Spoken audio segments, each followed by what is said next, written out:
السلام علیکم ورحمۃ اللہ وبرکاتہ نحمدہ ونصلی ونسلم علی رسولہ الکریم واشہد ان لا الہ الا اللہ وحدہ لا شریک لہ واشہد ان محمدا عبدہ ورسولہ اما بعد۔ اللہ تعالیٰ کا بہت بڑا ہم سب پہ احسان ہے کہ اللہ تعالیٰ نے ہم سب کو مسلمان پیدا فرمایا ہے، اور اللہ تعالیٰ نے جو ہمیں دین اسلام عطا فرمایا ہے، یہ دین اسلام دو چیزوں کا مجموعہ ہے۔ ایک اللہ کا قرآن ہے اور دوسرا نبی صلی اللہ علیہ وسلم کا فرمان ہے۔ اور اللہ تعالیٰ کے قرآن اور نبی صلی اللہ علیہ وسلم کے فرمان پہ جس طرح صحابہ نے عمل کیا، جس طرح آگے امت کے ائمہ نے ہم تک پہنچایا، یہ ہمارے لیے ایک منہج اور دستور اور راستہ ہے۔ یاد رکھ لیں کہ کسی انسان کے لیے یہ جائز نہیں ہے کہ وہ اپنے ذہن میں پہلے ایک سکیچ بنائے، ایک نظریہ بنائے، اور پھر اس کے مطابق دلائل کو مروڑ توڑ کے جوڑ کے لا کے پیش کر دے اور یہ بتا دے کہ سنت یہ ہے یا طریقہ اسلام یہ ہے۔ میری مراد آج ہم بات کر رہے ہیں عورت اور مرد کی نماز میں فرق۔ عورت اور مرد کے لیے کیا احکامات ہیں؟ ابو داؤد میں رسول اللہ صلی اللہ علیہ وسلم کی صحیح حدیث ہے کہ النساء شقائق الرجال، عورتیں مردوں کی طرح ہیں تمام احکامات میں، لہٰذا جہاں پہ کوئی فرق آئے گا وہاں پہ ہم فرق کریں گے، اور جہاں پہ کوئی فرق نہیں آئے گا وہاں ہم اپنی طرف سے فرق نہیں کر سکتے ہیں۔ ایک مولوی صاحب ہیں، اللہ ان کو ہدایت عطا فرمائے، اللہ تعالی ہم سب کو راہ حق پہ صحیح چلنے کی توفیق عطا فرمائے۔ مفتی طارق مسعود صاحب کے نام سے جانے جاتے ہیں۔ مفتی صاحب کے پاس جب کوئی دلیل نہیں ہوتی ہے تو ان کی آخری دلیل یہ ہوتی ہے کہ اس میں اجماع امت ہے۔ کوئی بھی مسئلہ ہو جس کے بارے میں ان کے پاس کوئی حدیث نہ ہو، کچھ نہ ہو، تو اس کا جواب یہ ہے جی اس مسئلے پہ اجماع امت ہے۔ میں حیران ہوں کہ ایک بندہ مفتی ہو کر اسے یہ نہیں پتا کہ اجماع امت کا معنی اور مطلب کیا ہے۔ کیا اجماع امت کا مطلب یہ ہے کہ ایک فرقے کا ایسا ہو جانا اس سے اجماع امت ہے؟ اور کیا مفتی صاحب کا اپنا کہہ دینا اجماع امت سے اجماع امت ہو جائے گا؟ میں مفتی صاحب سے دعویٰ کرتا ہوں کہ جاؤ ذرا فقہ حنفیہ کی ہی ساری کتابیں اٹھا کے لے کے آ جاؤ، جہاں پہ یہ لکھا ہوا ہو کہ عورت کے نماز پڑھنے کے فرق میں اجماع امت ہے کہ وہ اس طرح پڑھا جائے گا۔ یہ اجماع امت کا لفظ مولوی صاحب کہاں سے مفتی صاحب نکال کے لے کے آ جاتے ہیں؟ تھوڑی سی ان کے جو ہے وہ بیان سنیے اور پھر میں آگے جو ہے اس پہ مزید جو ہے وہ بات کرتا ہوں۔ ان کا جو ہے وہ تھوڑا سا کچھ بیان اس طرح ہے، میں مختصر سا اس کو جو ہے وہ پیش کرنے کی کوشش کرتا ہوں تاکہ جو ہے کوئی زیادہ اس میں ڈیٹیل نہ ہو۔ اللہ اکبر، اللہ اکبر۔ بنت خالد محمود سیالکوٹ سے، خواتین تکبیر تحریمہ میں کتنا ہاتھ اٹھائیں، ہاتھ کس طرح سے بہرحال میں ان کی بات آگے کر رہا ہوں۔ امت کا اس پر بھی اجماع رہا ہے کہ اگرچہ حدیث میں صراحتاً نہیں ہے کہ عورت سمٹ کے نماز پڑھے، لیکن پوری امت کا اجماع رہا ہے کہ عورت سمٹ کے نماز پڑھے گی، مردوں کی طرح چوڑی ہو کے کشادہ ہو کے نماز نہیں پڑھے گی جیسے مرد سجدہ کرتے ہیں یا مرد رکوع کرتے ہیں۔ اس میں امام ابو حنیفہ، امام شافعی، امام احمد ابن حنبل، امام احمد بن حنبل تو امام بخاری کے استاذ ہیں، حدیث کے بہت بڑے عالم ہیں۔ وہ تو یہاں تک بھی کہتے ہیں کہ عورت نماز میں تکبیر تحریمہ والا رفع الیدین ہی نہیں کرے گی تاکہ ہاتھ اٹھانا ہی نہ پڑے اس کو۔ تو اور امام شافعی سے بھی یہی منقول ہے کہ سمٹ کے نماز پڑھے گی۔ تو چاروں ائمہ سے منقول ہے، تابعین، تبع تابعین، اور آج تک امت کا اس پر اجماع چلا آ رہا ہے۔ تو اب اگر کوئی اس میں حدیث کا مطالبہ ہم سے کرتا ہے کہ حدیث میں دکھاؤ کہ کہاں لکھا ہے کہ عورت سمٹ کے نماز پڑھے گی، تو اس سے فوراً آپ مطالبہ کریں کہ حدیث میں یہ کہاں لکھا ہے کہ عورت آہستہ لبیک کہے گی، عورت صفا اور مروہ کی سعی جو ہے وہ دوڑے گی نہیں اس میں بلکہ چل کے کرے گی، اور عورت رمل نہیں کرے گی، سینہ کھڑا کے پہلے 3 چکر نہیں لگائے گی طواف کے۔ تو جیسے وہاں حدیث نہیں ہے امت کا اجماع ہے، تو ایسے یہاں بھی حدیث نہیں ہے امت کا۔ اب ذرا اس مولوی صاحب کی جب ہم گفتگو سنتے ہیں تو صرف اور صرف ایک اپنے مسلک کو آگے پھیلانے کے لیے وہ اقرار کر رہا ہے کہ اس مسئلے میں حدیث نہیں، اور وہ یہ بھی بتا رہا ہے کہ اس مسئلے میں اجماع امت ہے، اور وہ یہ بھی بتا رہے ہیں کہ اس میں چاروں ائمہ کرام متفق ہیں، اور اسی اپنی اس وہ سپیچ میں آگے چل کے کہہ دیتے ہیں کہ اس میں جو اگرچہ عورت کے سمٹنے میں اجماع ہے لیکن کیفیات میں اختلاف ہے۔ کیا اس کے اجماع میں کوئی دلیل ہے مولوی صاحب کے پاس؟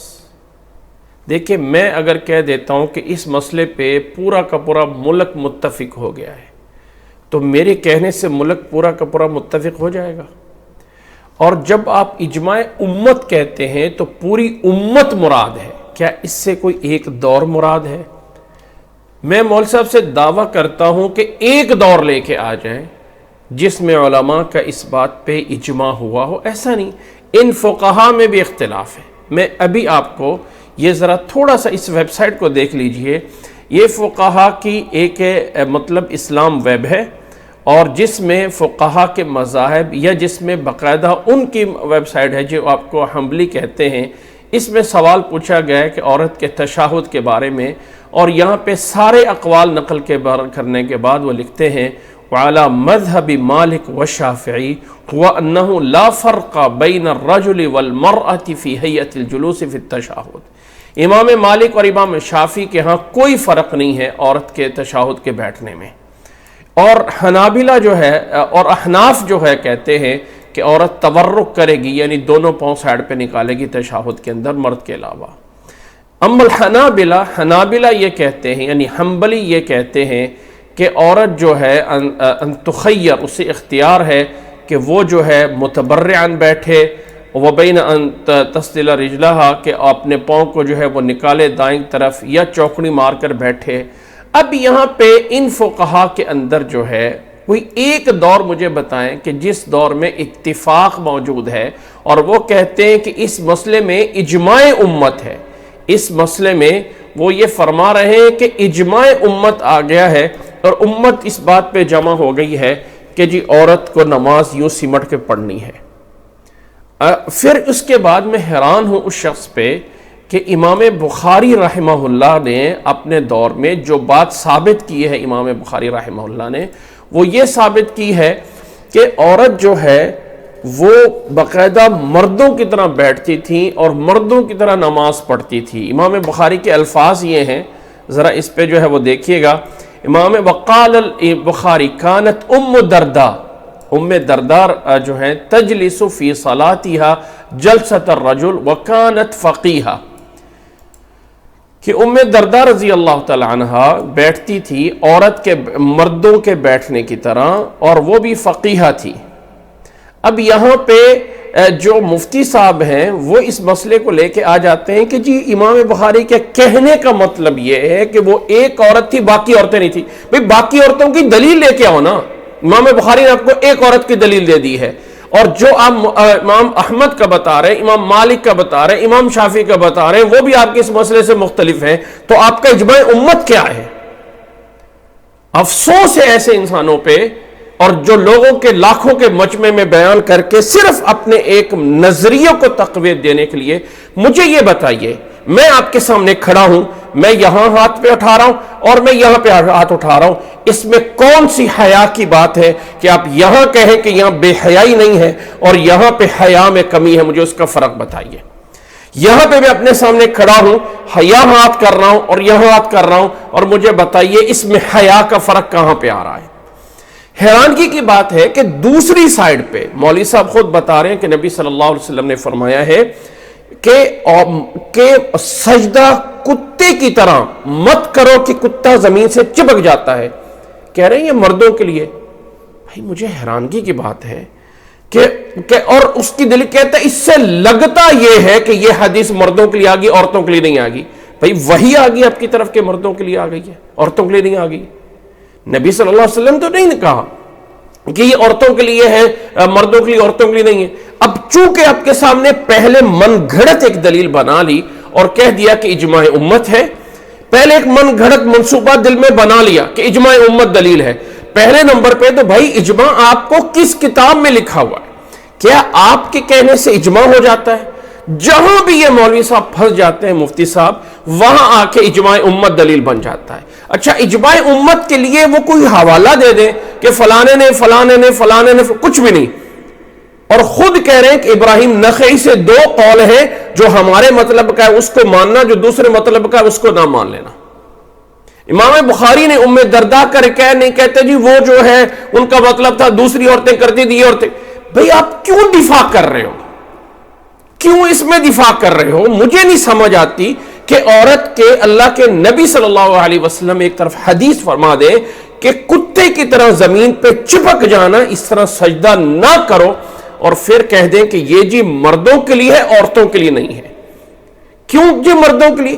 بھائی اتنا قبیح عمل، اتنی بری چیز کے ساتھ مشابہت دی جا رہی ہو، اور پھر کہیں کہ جی اجماع امت ہے کہ عورت ایسا نہ کرے۔ کیا اجماع ایسی بات پہ ہو سکتا ہے جو نبی کی حدیث کے مخالف ہو؟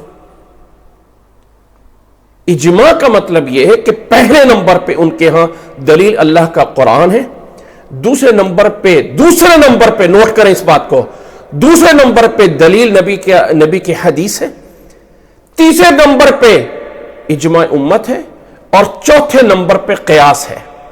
کیا اجماع امت سے نبی کی حدیث کو بدل دو گے؟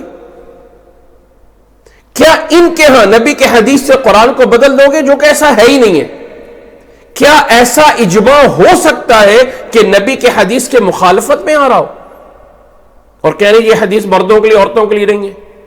اللہ، مجھے یہ سمجھ آئی۔ میں آپ کو ایک حرمین کی ویڈیو دکھاتا ہوں، اور مجھے یہ بتائیے کہ حرم کے اندر نماز عورتیں پڑھی جا رہی ہیں، اور وہ بھی آج کل کے دنوں میں، کیا وہاں پہ یہ پڑھنے سے کون سی بے حیائی اور بے شرمی ہو رہی ہے؟ یہ ذرا اس ویڈیو کو تھوڑا سا دیکھیے گا۔ یہ حرم کی نماز ہے، عورتیں جو ہے حرم کے اندر ابھی نماز ہو رہی ہے، اور میں اس کو تھوڑا سا پیچھے کر رہا ہوں، ذرا غور سے دیکھیے گا۔ اللہ اکبر، ایک منٹ معذرت، میں اس کو جو ہے نئے سرے سے جو ہے ایک منٹ صرف، میں آپ کو یہ عورتوں کی نماز حرم میں ہو رہی ہے، ذرا غور سے دیکھیے گا۔ یہ آگے ان کا سجدہ ہے۔ اب مجھے بتائیے کہ اس سجدے میں آپ کو کون سا لگ رہا ہے کہ عورتیں جو ہے وہ بے شرمی کے ساتھ نماز پڑھ رہی ہیں اور اس میں حیا کی قلت آ رہی ہے، اس کو صحیح طرح سجدہ کر کے اوپر کر کے؟ یہ اس وقت کے حرم کی جو ہے وہ نماز ہے۔ میں اس وقت جو ہے اس کی زیادہ تر یہاں پہ جو ہے اس کو پلے نہیں کر سکتا ہوں کہ آپ کو جو ہے کہوں کہ اس کو زیادہ جو ہے میں اس میں دکھا نہیں سکتا ہوں، اور یہ 25 رجب کی ہے، رجب جو بھی مہینہ جا رہا اس کی نماز ہے۔ مجھے یہ بتائیے کہ یہاں پہ کون سی وہ چیز ہے جو آپ کو لگ رہا ہے کہ عورت کی جو ہے وہ خلاف آ رہی ہے؟ اللہ تعالیٰ سمجھنے کی توفیق عطا فرمائے کہ آپ اس کیفیت، میں حیران ہوں کہ جو کیفیت آپ بتاتے ہیں کہ رکوع میں عورت زیادہ جھک جائے، اس میں تو اگر اس کی پیٹھ کی طرف دیکھو گے تو وہ زیادہ بری لگ رہی ہے بنسبت عورت کو برابر کرنے کے لیے۔ کیا عورت، پھر کہہ رہے ہیں کہ اتفاق ہے کہ عورت جو ہے وہ سمٹ کے نماز پڑھے، کیفیت میں اختلاف ہے۔ اچھا یہ سمٹنے پہ جو اجماع ہے، سمٹنے پہ، اور آگے سمٹنے کا کیا مطلب ہے؟ کیا وہ سمٹنا صرف اور صرف جا کے سجدے میں جا کے ہوتا ہے؟ کیا وہ صرف قیام کے اندر پاؤں نکال دینے سے سمٹنا ہو جاتا ہے؟ عورت سیدھی ہو کے بیٹھتی ہے جیسے مرد بیٹھتا ہے، اس میں کوئی اس کے لیے حیا میں فرق نہیں پڑتا ہے۔ عورت ایک طرف جب پاؤں نکال کے جسم کی وہ ٹیڑھا کر دیتی ہے اور پیٹھ ایک طرف جا رہی ہے، کیا وہ حالت بری لگ رہی ہے؟ وہ عورت پردے میں زیادہ لگ رہی ہے؟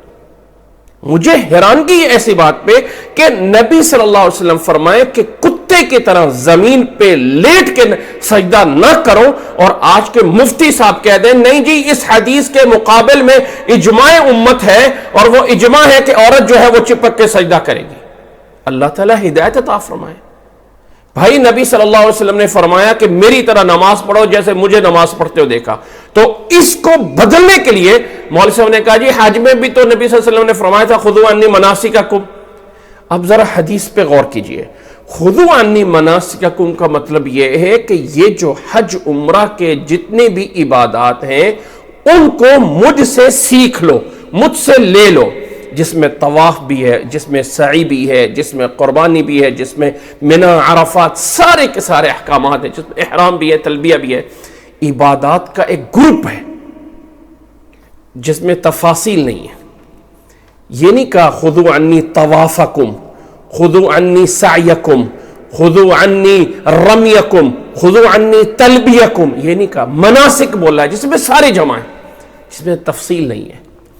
اس میں صحابہ کے آگے موجود ہے. کہتے ہیں کہ اگر آپ کے پاس صحابہ کے ہیں اقوال تو ہمارے پاس بھی صحابہ کے اقوال ہیں. اس حج والے کو مقابل کر کے یہ بنا کے یہ اقوال لینے تو ہمارے پاس بھی اقوال ہے. وہ اللہ تعالیٰ ہدایت عطا فرمائے صرف اپنی ذہنی جو ہے اس کو جیت اور ہار کو پورا کرنے کے لیے کہ ہمارا مسلک ہے ہم جیت گئے، اور اس کے لیے نبی کی حدیث صلو عن کا نماز اس طرح پڑھو جیسے مجھے پڑھتے ہوئے دیکھا ہے، مقابلہ کرنے کے لیے جی ہمارے پاس بھی تمہارے پاس نہیں تو ہمارے پاس بھی اقوال ہیں. اب اس حدیث میں عبادات میں طواف، سعی، حج، یعنی ساری الگ الگ کئی ہیں جس میں ڈیٹیل موجود نہیں ہے. ڈیٹیل میں عورت کا احرام ظاہر ہے کہ اللہ کے نبی صلی اللہ علیہ وسلم کے ساتھ جب حضرت عائشہ نے احرام باندھا ہے، باقی صحابیات نے احرام باندھا ہے، اور اس میں حضرت عبداللہ ابن عمر سے موجود ہے کہ عورت جو ہے وہ تلبیہ ایستا جو ہے وہ پڑھے گی. یعنی ایک ایک عبادت کی الگ الگ ڈیٹیل ہے. اب یہاں پہ اگر میں کہہ دوں کہ مرد کو بھی مسلمان ہونا چاہیے، عورت کو بھی مسلمان ہونا چاہیے، تو کیا مطلب ہے کہ اس کی ہر ایک کی کام میں برابر؟ ہر جگہ میں فرق ہے، اپنی طرف پہ آ رہا ہے. بھائی ایک بڑی چیز کو خذوا عنی مناسککم میں عبادات ہے زیادہ، اور اس میں ہر ایک عبادت کے الگ احکامات. یہاں ہے نماز، صلو کما رأیتمونی اصلی، نماز پڑھو، اللہ اکبر سے لے کے سلام پھیرنے تک کا جو عمل ہے وہ میری طرح کرو. یہاں ایک عمل کے اندر ہے، وہاں پہ کئی عملوں کو آپ بتا دیکھو جی طواف میں وہ بھاگتی نہیں ہے، سعی میں وہ بھاگتی نہیں ہے. بھائی وہ ہر ایک الگ عبادات ہے، اور وہ حدیث جس کو آپ دلیل بنا رہے ہو وہ یوں سمجھے یا ایھا الذین آمنو، اے مردو جو ایمان لائے ہو. حیرانگی ہے ایسے لوگوں پہ. یاد رکھ لیں انصاف یہ ہے کہ جب نبی صلی اللہ علیہ وسلم نے فرما دیا کہ کتے کی طرح لیٹ کر سجدہ نہ کرو، اور پھر آدمی کہے کہ نبی کی حدیث اپنی جگہ پہ رہ گئی، یہاں پہ ہمارا اجماع ہے، اور اجماع امت کی کوئی دلیل نہیں ہے، کوئی دلیل نہیں ہے نہ کسی کتاب کی فقہ میں. یہاں میں آپ کو ابھی دکھا رہا ہوں، ان کے مجموع سے دکھا رہا ہوں. اب کہیں گے جی یہ تو ویب سائٹ پہ لکھا ہوا. بھائی ان کی کتاب مجموعہ سے نقل کیا گیا ہے، مالک، شافعی، اور وہ اپنی طرف سے جب ان کی طرف سے اقوال آتے ہیں نا تو پھر کہتے ہیں نہیں جو پہلا ابراہیم قول نخعی کا قول لینا ہے، دوسرا نہیں لینا، یا دوسرا. بھائی تم کون ہوتے ہو؟ ایک شخص کے دونوں قول آ گئے تو یہ صحیح ہے یہی صحیح ہے.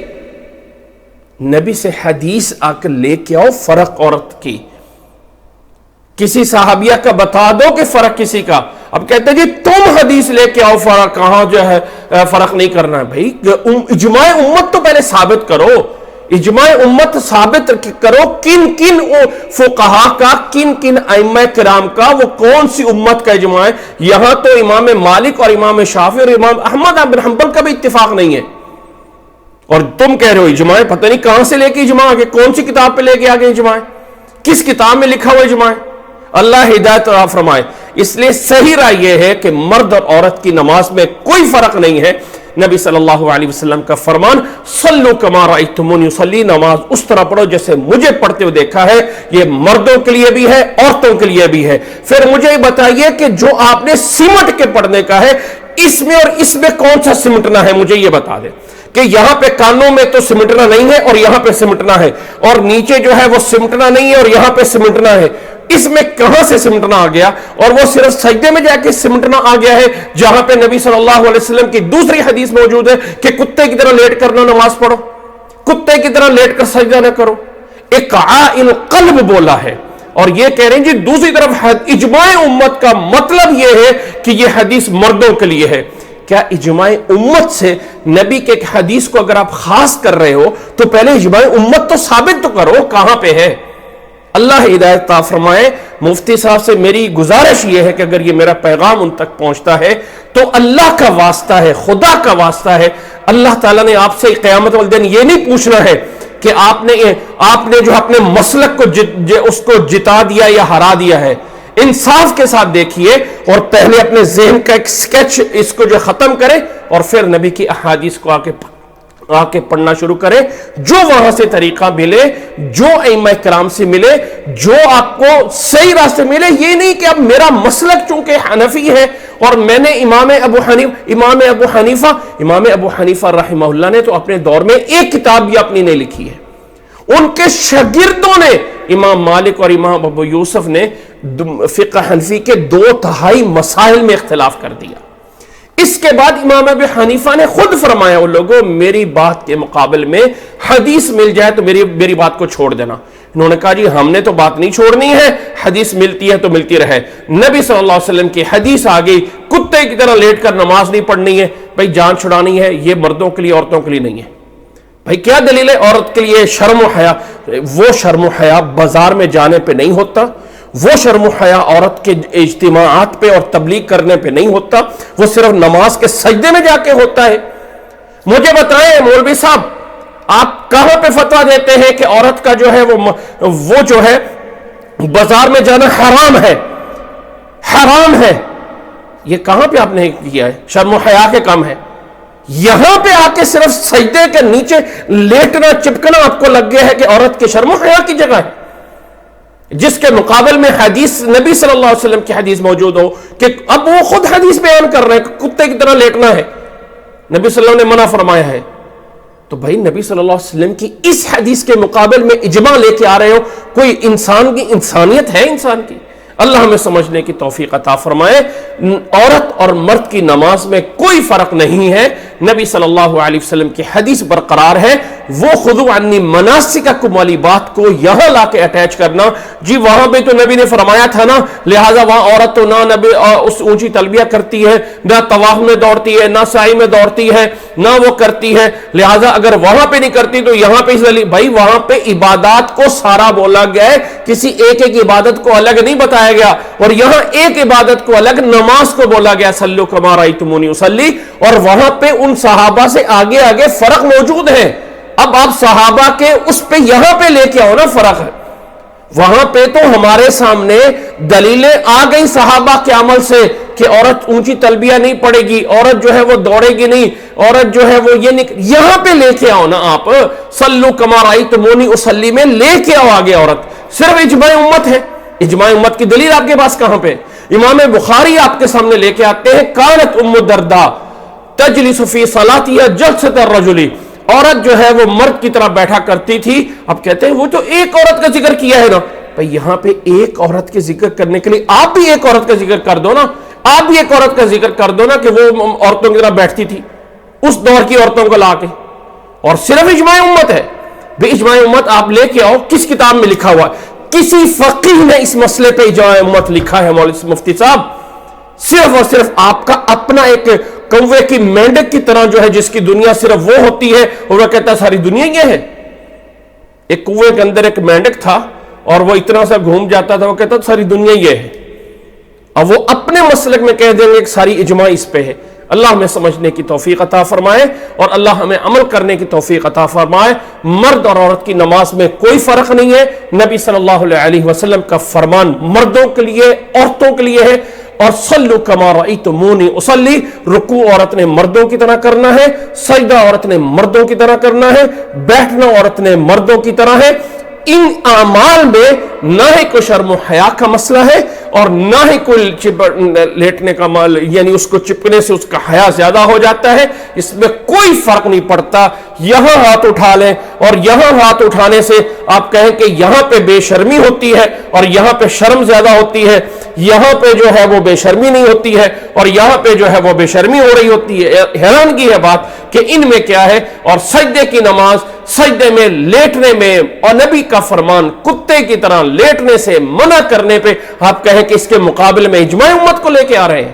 اجماع امت کی دلیل لے کے آؤ میرے بھائی، کس دور میں کن لوگوں نے، اگر آپ کو اجماع امت کی دلیل دیکھنا ہے نا تو اجماع امت اس کو کہا جاتا ہے اگر ایک بھی اس کا مخالف ہو جائے تو اس کو اجماع امت نہیں بولا جاتا۔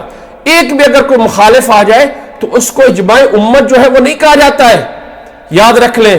اور یہ جہاں سے لے کے آ جاتے ہیں، اللہ تعالیٰ ہدایت عطا فرمائے اور اللہ تعالیٰ سب کو سمجھنے کی توفیق عطا فرمائے۔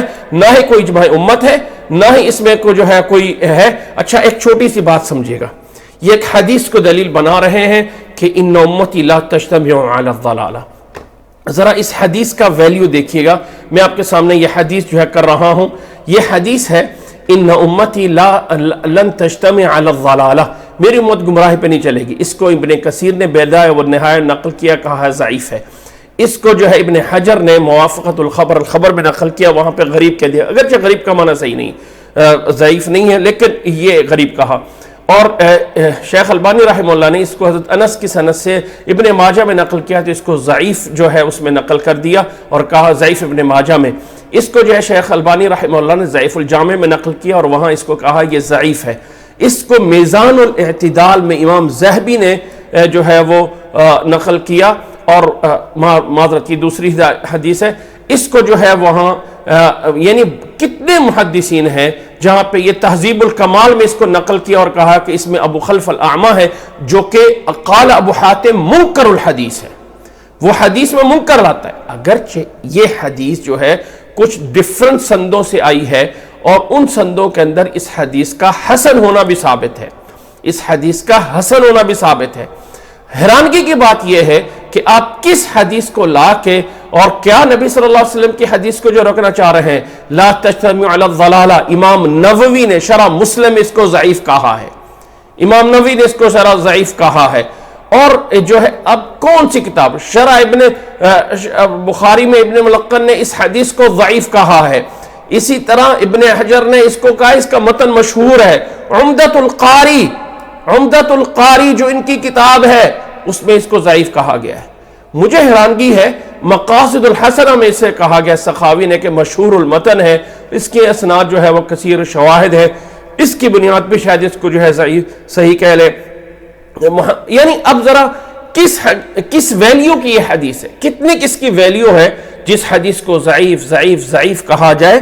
اب جو ہے بہقونی یعنی اس کو کشاف القناع میں کہا ہے اسناد ہو ضعیف لیکن لہو شواہد، یعنی یہ حدیث جو ہے وہ ضعیف ہے لیکن اس کے جو ہے کچھ شواہد ہیں، یعنی اس طرح کی کچھ اور دلائل ہیں جس کی بنیاد پہ ہم کہہ سکتے ہیں کہ اس کا جو ہے وہ کچھ نہ کچھ جو ہے وہ صحت کو پہنچ جاتی ہے. ان امتی لا تجتمع علی الضلال، اس میں جو ہے ابو خلف الاعمى منکر الحدیث ہے.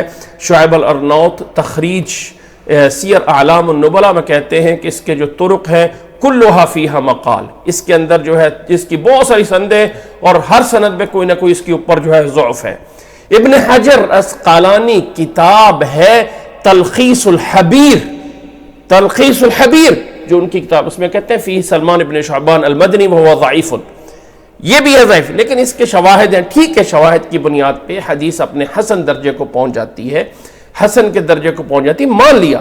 لیکن کیا آپ اس حدیث کی بنیاد پہ جس کو آپ پہلے نمبر پہ تو حدیث اس درجے کی نہیں، دوسرے نمبر پہ آپ دعویٰ کر رہے ہیں اجماع امت کا، اور آپ جو ہے وہ اللہ معافی دے کون سی بات ہے جس کا مقابلہ کر رہے ہو؟ نبی کی حدیث کا مقابلہ کہ نبی صلی اللہ علیہ وسلم کہہ رہے ہیں کتے کی طرح سجدے میں لیٹنا نہیں، اور تم کہتے ہیں عورت جو ہے کتا نہیں بنتی، مرد کتا بنتا ہے. اللہ معافی دے. اور عورت کے لیے آپ کہہ رہے ہیں کہ جی وہ اس کی بے شرمی ہو جائے گی اور وہ اٹھ جائے گی. کہاں آپ کو بے شرمی آتی ہے؟ میں نے آپ کے سامنے حرمین کی جو ویڈیو رکھی ہے، مجھے بتائیے کہ اس ویڈیو میں کہاں پہ لکھا ہوا ہے کہ یہ عورت اگر اس طرح کر کے سجدہ کر رہی ہے جیسے آپ کے سامنے بھی سجدے میں دکھایا جا رہا ہے، اور یہاں اس طرح اس کا سجدہ سے بے شرمی ہو رہی ہے، اس عورت کے اس طرح کے سجدہ کرنے سے بے شرمی ہو رہی ہے. میں نہیں سمجھ آتا کہ اس کو یہاں پہ اس طرح کے کرنے سے تو بے شرمی ہوتی ہے. یہاں پہ میں اس کو روک دیا ہوا ہے، اور یہاں پہ اس کو میں ذرا بڑا کر کے دکھا رہا ہوں تاکہ جو ہے اگر نظر آ جائے اس کو جو ویڈیو کو. یہاں پہ جو ہے وہ عورتیں سب اس طرح کر کے سجدہ کر رہی ہیں، اور یہاں پہ جو ہے وہ کوئی یہاں پہ بے شرمی ہو رہی ہے. اللہ تعالیٰ ہدایت عطا فرمائے، اور اللہ تعالیٰ ہم سب مسلمانوں کو انصاف کرنے کی توفیق عطا فرمائے.